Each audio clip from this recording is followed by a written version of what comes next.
Hi, welcome to Creativity Sparks. Today's spark is Trace the Natural World. Now, just to start off, as always, if you go to our website at www.creativitysparks.org, you can find objectives for all of these sessions, and there's even teacher notes that parents can follow or teachers can follow. So go on to the site and you can download all that information that will help you out when you're designing this lesson or planning this lesson with either your kids or your class, or if you're just interested to see what we're doing. But today we're going to be tracing the natural world. What we're going to be doing is looking outside, searching through nature to see how nature is really art. It's filled with colors, it's filled with textures, it's filled with smells of nature. So let's think about that. And you can use, in order to trace the natural world, you can use things like seashells. Look at this beautiful shell. You can use leaves, all sorts of leaves. And there's so many different colors and variations of leaves outside. And now's a great time. It was really windy yesterday. We had a little hurricane coming through North Carolina. And so it got a little windy, and so a lot of leaves are on the ground out there, and so they're ripe for the picking. So I picked some leaves. Now, when you're choosing things from the natural world, I would really encourage you to choose the bits and pieces that have already dropped. Instead of going out and picking a flower or picking a petal off of a flower or yanking a leaf off of a tree, youch, I wouldn't want to be that tree or that flower. But there's enough on the ground that's already dropped. So look and see what you can find, sort of like a scavenger hunt for treasures that nature has left for us. We can use things like flowers and sticks. As I said, all sorts of leaves. If you're at the seashore, you can use shells, rocks, pebbles, blades of grass, little stems that have fallen from flowers. All sorts of things out there in the natural world that we can use. Now, besides collecting things from the natural world, you're going to be needing some sort of paper, drawing utensil like a pencil or markers if you just want to go right to your markers and do that. Let's see, today though, I'm going to be doing watercolor. And so I'm using my watercolor paper from my handy watercolor pad. And as I always say, I love watercolor paper because it's got that nice texture to really keep the color, it grabs onto that color, and it really helps the water to spread around.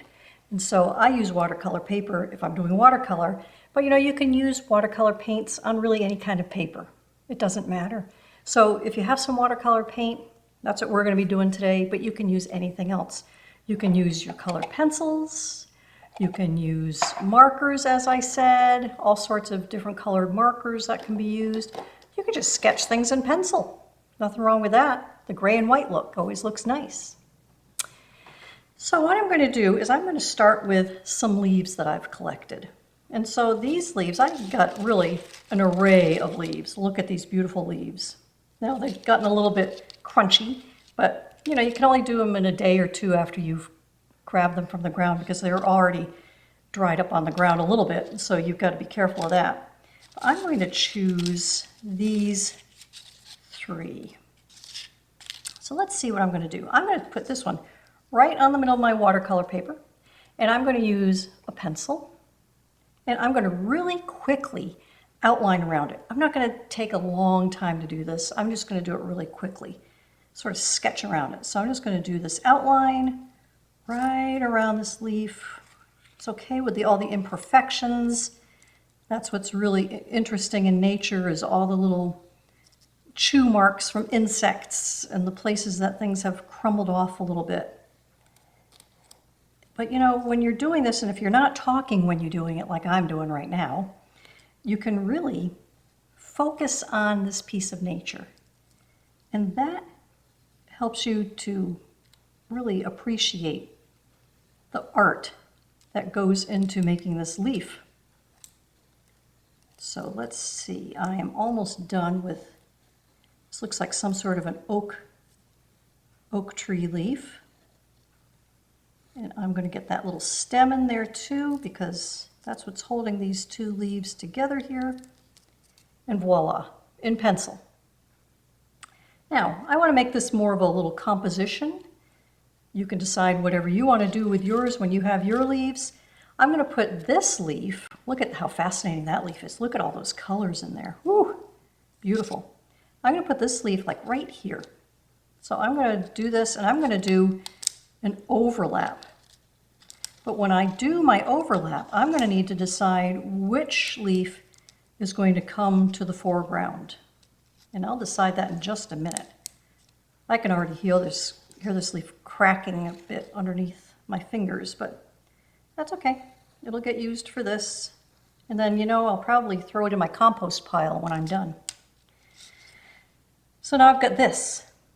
And I'm going to decide which leaf is coming to the front, to the foreground. And I'm going to take my kneaded eraser, and this is when this kneaded eraser comes in really handy, because I can put it down to a sort of a point, and I can go in and erase the things that I want to go in the back. So I'm going to put, I think I'm going to put these 2 leaves in the front. So that means I'm going to need to erase anywhere that big maple leaf that I just traced goes over the top of that leaf. So I'm going to go through and just get rid of that. And you'll see this more when I go and outline it. You'll see what I'm talking about here. So let's see, and then this little stem here. And then you know what, I always like, even though this is 3, but it's 2 sets of leaves, I'm going to add this little leaf over here. This looks sort of like an aspen. I don't really know my leaves that well, but this sort of looks like an aspen to me. Now this one has jagged edges. And so I'm going over all those jagged edges really kind of quickly. Doesn't matter. I'm just getting the feel for this leaf, and I'm going over those jagged edges very quick, and there you go. It's like, couldn't be any faster. Now, I'm going to go over it with my black Sharpie. Now the important thing to remember, because I'm doing watercolor today, is that I need to be going over this with a permanent marker. Do you see right there it says permanent marker? And that where it says that means it's not going to run in water. And that's really important to me right now, because I'm going to be using a lot of water on this page, and I don't want the marker to smear all over the place. And so I'm just going to now quickly, again, go over what I just sketched out around the tracing that I just did of these leaves. And you'll see how one comes in front of the other. So I'm going over my oak leaves right now, going over rather quickly. And again, all those little imperfections are showing up on the leaf, on the tracing, because that's what makes nature so interesting. is nothing is perfect. Something for us all to remember. Nobody's perfect. We all have our imperfections, and that's what makes us all interesting. So now I'm on to this side of this left-hand oak leaf. Almost is like a hand, isn't it? It looks like a hand to me. Tracing over all those lines. And now I'll finish up this maple that's in the back with its stem. Stem is behind the oak leaf. Do you see how now these two oak leaves are in front of the maple leaf? Because I erased the lines that went over it. And then this, what I'm calling an aspen leaf, but who knows? Correct me if I'm wrong. Please do, because I'm always interested in nature. And I'm just going to make some of my own jagged edges, because I know that there are jagged edges on that aspen. There you go. Done. Now, I will take my handy eraser and erase everything. Erase all those pencil marks, because if I left pencil marks on here, the problem with that is that the watercolor will seal the pencil marks in, so I'm going to see them. Not a big deal, but I would see them. So I want to get all those pencil marks off of there as best as I can.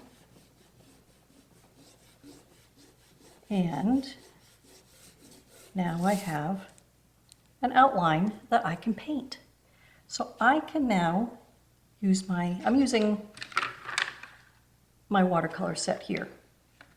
Now, if you notice, let's look at some of these watercolors, because this is pretty interesting. If you notice, like this yellow here, this yellow has some brown and some green in it. This yellow has some black and some brown and some green. This pink has some orange and some red in it. I like that, because it means that when I'm drawing nature, painting nature, it's going to be showing me a lot of different colors that naturally occur in nature. Nature doesn't look like just like a leaf, doesn't look like just a brown leaf. If you look at this leaf, there's yellows, there's greens, there's browns, there's blacks in it, naturally. If you look at this leaf, this one is fascinating, because this one, look at all the colors in that. We've got reds, black, yellow, green. There's almost like a purple and a gray in there. All of that comes naturally. And so when I've got a dirty watercolor pot here, a watercolor paint pot, oh well, it's going to come out okay. My trick for doing this is I'm going to decide to do these two leaves first, the oak leaves first. And so I'm going to choose, because I've got my oak leaf colors right here at the ready. I'm going to choose a brown, and I'm going to spray it, a couple browns, and I'm going to choose a greenish color and a yellow. So if I spray those, just those pots right there, those are the ones that I'm going to be using. And so the other ones don't need to get wet right now. I might decide to get them afterwards. I've got my pot of water ready to go.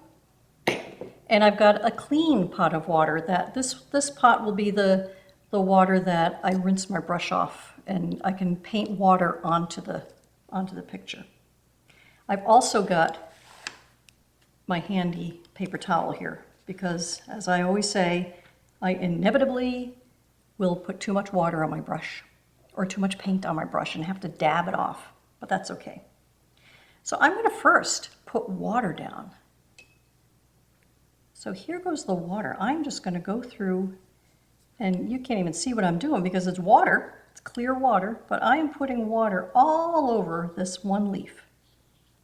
And I'm going to let that dictate where my color is going to go. I'm going to start with my lighter color, so I'm going to start with like a yellow, and I'm going to mix a little bit of this brown with it, and I'm just going to watch what happens. It's like magic. I can put a little bit more water on my brush. If I've got too much water, I'll dab it. Put a little bit more of that brown. I think I want a little more yellow. But you see how that water lets the paint go with the flow, as I like to say. So there we go. Now I'm going to add a little bit of dark in here. So I'm just going to go into my darker brown here. And look what happens. The water just makes that spread beautifully. It's also almost mesmerizing to watch, isn't it? I think I need a little bit of green, and so I'm going to add a little green here and there.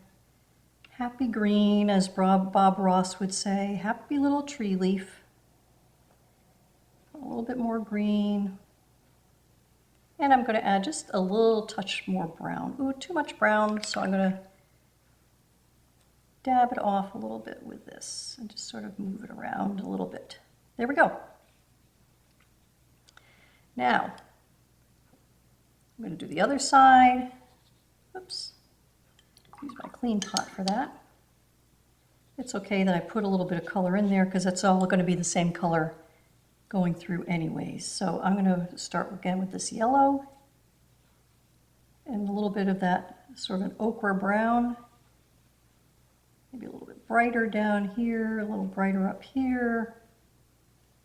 The thing with the lighter colors is you can always darken them up a little bit because the darker colors will go over it.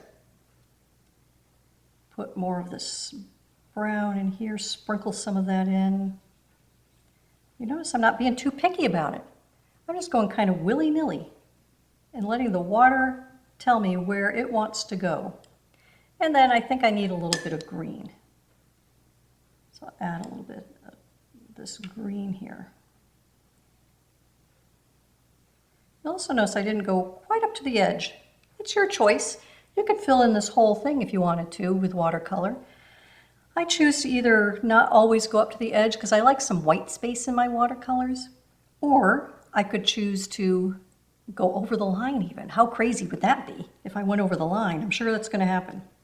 Now I want to get the stem a little bit, and so I'm going to add a little bit of this redder brown and just sort of do the stem. It's kind of cool when the stem bleeds into the other colors.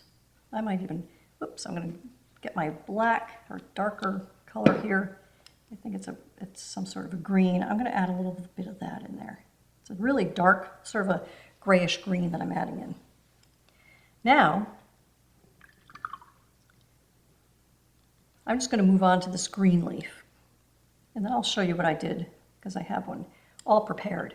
But let's do this again. I'm going to use my clean pot here. That actually looks like my dirtier one. So I'm going to get my clean pot here, and I'm going to put some water in here. Look, can't see it, but it's going to be like magic. That's what's interesting. It turns into magic. And I'm going to start with a lighter green.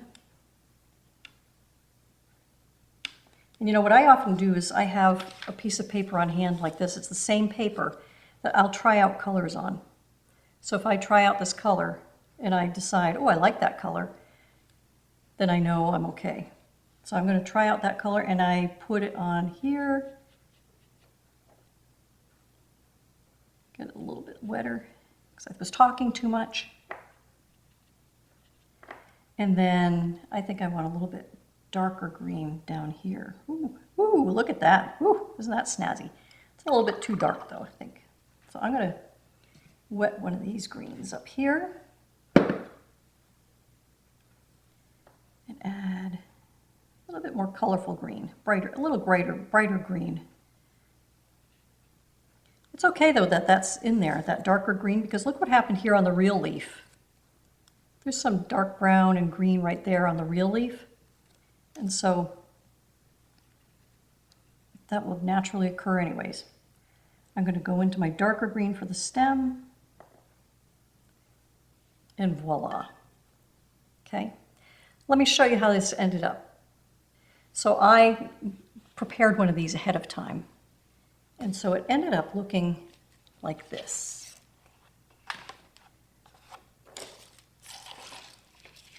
You'll notice I have my oak leaves in the forefront. I've got my maple leaf in the background, and here's what I'm calling my aspen leaf over here with my greens and variations of greens on it. I can now go back in and do a dry, because this is dry. I did this a little earlier, so this has had a chance to dry.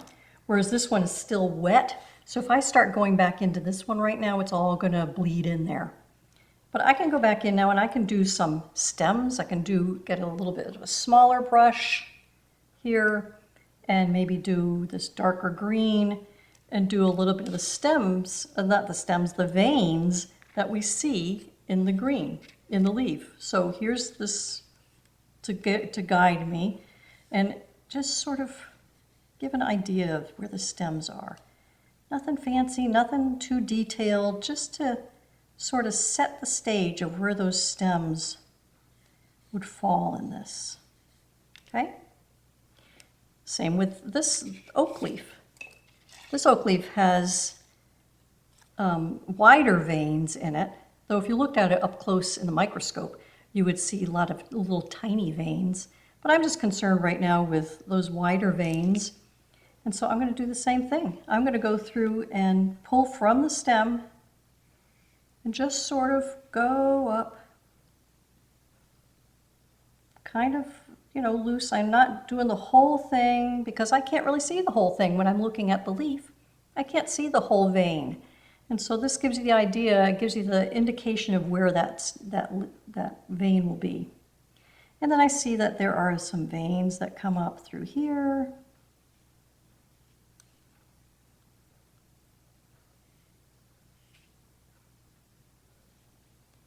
And then there's a little bit of a hole there. I might want to do that. And then the same over here. I've got veins that are coming up this way. I don't have a lot of water on my brush right now. I just have some color. Okay? And then to finish it off, we've got this lovely maple leaf. And so that's really a blotched maple leaf. But it's got some interesting stem action going, interesting vein action. And so I'm going to pull it from the stem and I'm going to go right up. You can come up or down. I see that it comes off to this piece of leaf and I see it comes up to this piece of leaf. And then the same over here. Just making that little line. And then I have a few little lines, veins coming off of these other veins also. Okay, so you get the idea. There we go.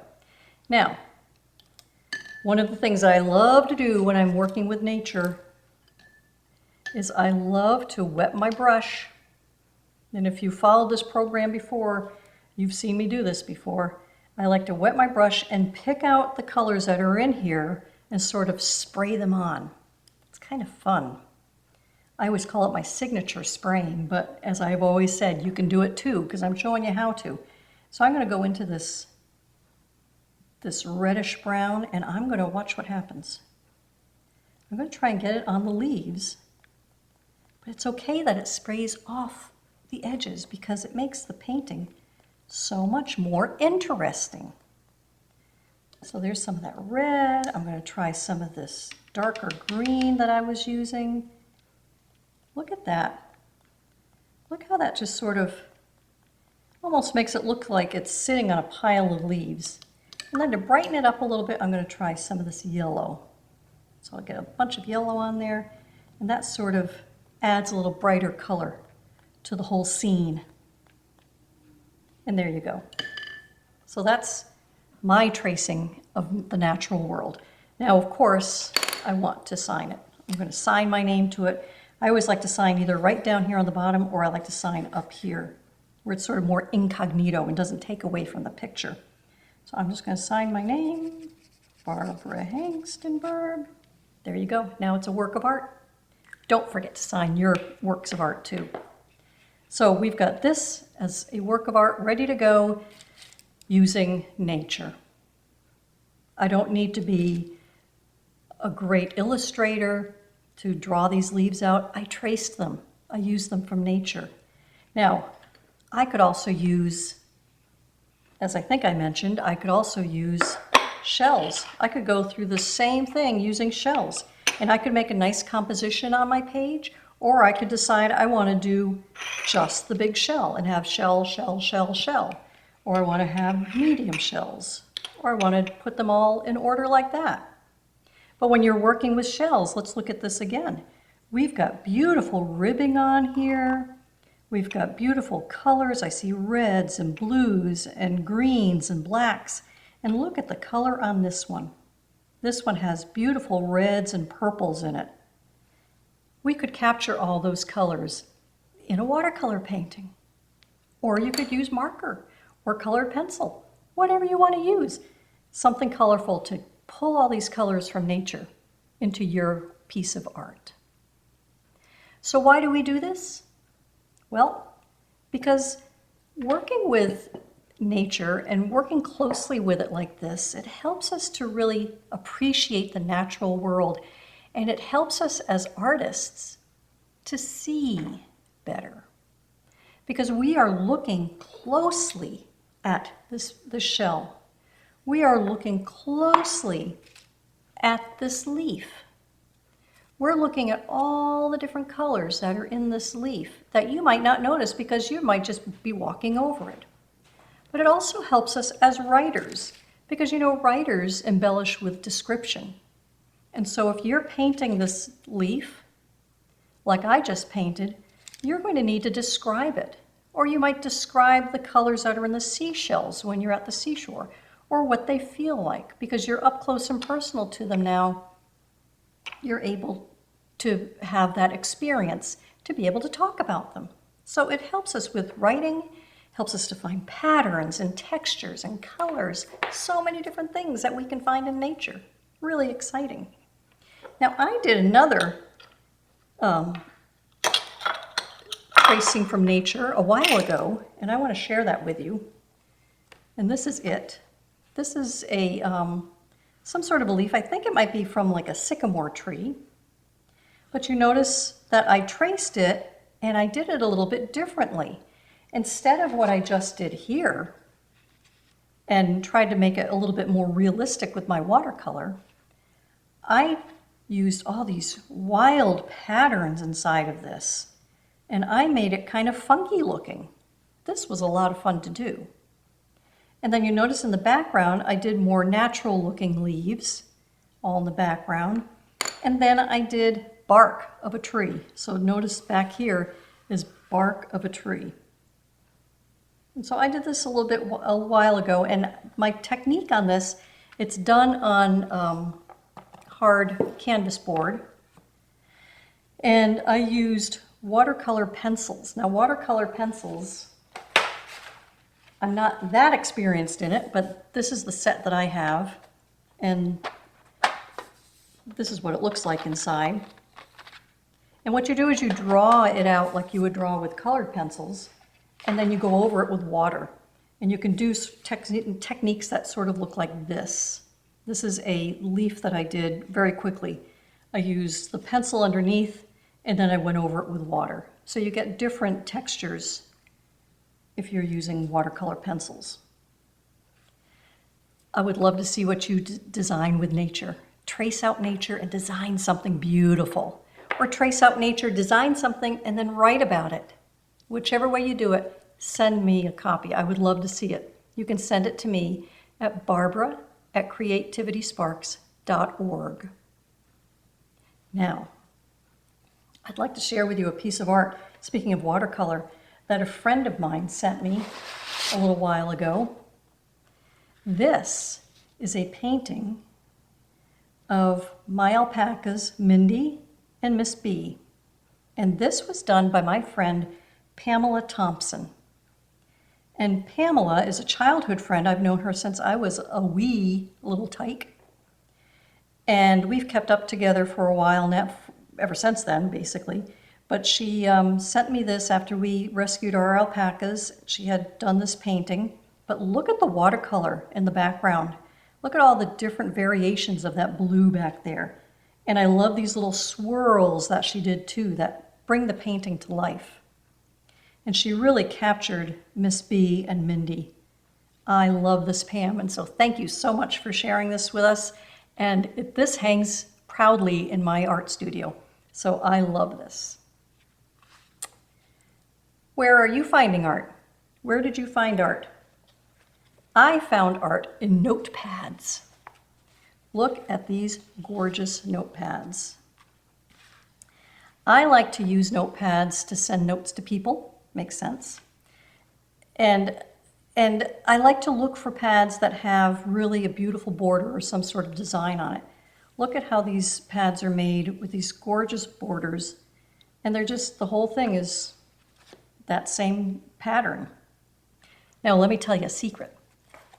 I used to make notepads. When I was a kid, I would have my mom and dad buy me a blank notepad, nothing on it. It was just blank paper, but it came in a, glued together like this, and I would design my own borders on it, maybe across the top or on the sides, and I would color them in with a marker or with colored pencil, and believe it or not, I would sell these, and people would buy them from me. How cool is that? So I used to make my own notepads when I was a kid. Haven't done it in a while. Maybe I should take it up again. But those are beautiful notepads that I keep, and this is where I'm finding art this week. Where are you finding art? Love to know. So, as always, let's end with a quote. And this quote is from the writer Ray Bradbury. Creativity is a continual surprise. So be surprised, and I'll see you next week.